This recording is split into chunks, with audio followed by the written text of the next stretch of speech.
জন্য আমি এর চেয়ে বেশি বলবো না, কিন্তু এই কাজটা বিশেষভাবে আমার জন্য খুব মন ভারী করা একটা কাজ হয়েছে। মানে একটু আগে দেখে আমার এখনও আসলে ওই মন ভারী করা ব্যাপারটা এখনও কেটে উঠতে পারিনি।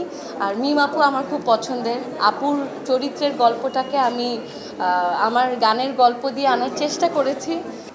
নীরবে ভাষাও অশ্রু জলে কোন সে ভোরে কেমন করে তোমায় মেলে বলে দাও।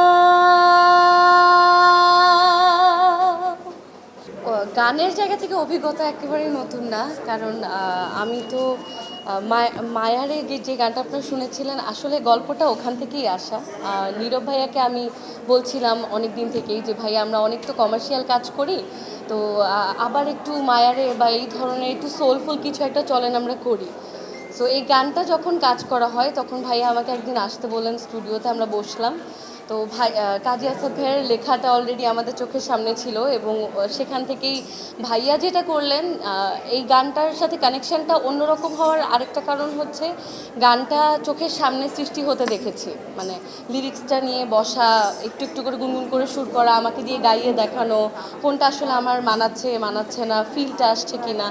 আমি হালকা গল্পটাও জানতাম, যার কারণে আমিও চেষ্টা করেছি সেই জায়গা থেকে ফিল করে গানটা গাইতে।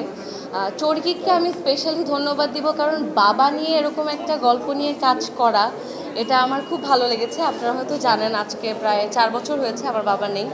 সো আমার জন্য আমি এর চেয়ে বেশি বলবো না, কিন্তু এই কাজটা বিশেষভাবে আমার জন্য খুব মন ভারী করা একটা কাজ হয়েছে। মানে একটু আগে দেখে আমার এখনও আসলে ওই মন ভারী করা ব্যাপারটা এখনও কেটে উঠতে পারিনি। আর মিম আপু আমার খুব পছন্দের। আপুর চরিত্রের গল্পটাকে আমি আমার গানের গল্প দিয়ে আনার চেষ্টা করেছি।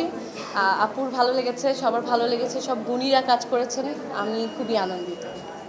ক্লান্ত এমন পাখির মতো ফিরে আসে শূন্য ডালে, এত ডাকে তবু কেন নীরবে ভাষাও অশ্রু জলে কোন সে ভোরে কেমন করে তোমায় মেলে বলে দাও।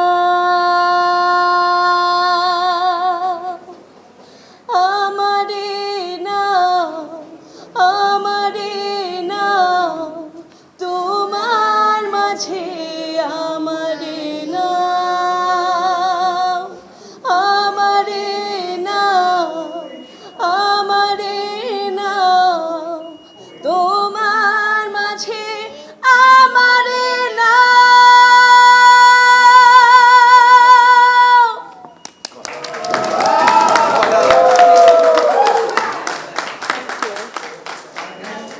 আমাকে আসলে গানটা করার আগে নীরব ভাই একটু অল্প করে গল্পটা বুঝিয়েছিলেন। তো ওটা বোঝার কারণে যেহেতু আমার নিজেরও বাবার অভাবটা আমি ফিল করি, সো ওই জায়গা থেকে গানটা আসলে একটু অন্যভাবেই কানেক্ট করে আমাকে। সো ওই কারণেই আমি আসলে চেষ্টা করেছি যে বাবার ইমোশনটা, গল্পের আপুর চরিত্রের যে গল্পটা, সবটাকে নিজের ভেতরে আসলে নেওয়ার চেষ্টা করেছি। কতটুকু পেরেছি জানি না। আপনারা বেশি বেশি দেখবেন বাংলা কন্টেন্ট, স্পেশালি চরকিতে গিয়ে লাইফলাইন দেখবেন, কারণ এরকম ভিন্নধর্মী কাজ আপনারা দেখলে পরিচালকরা আরও সাহস পাবে এত সুন্দর সুন্দর কাজ করতে।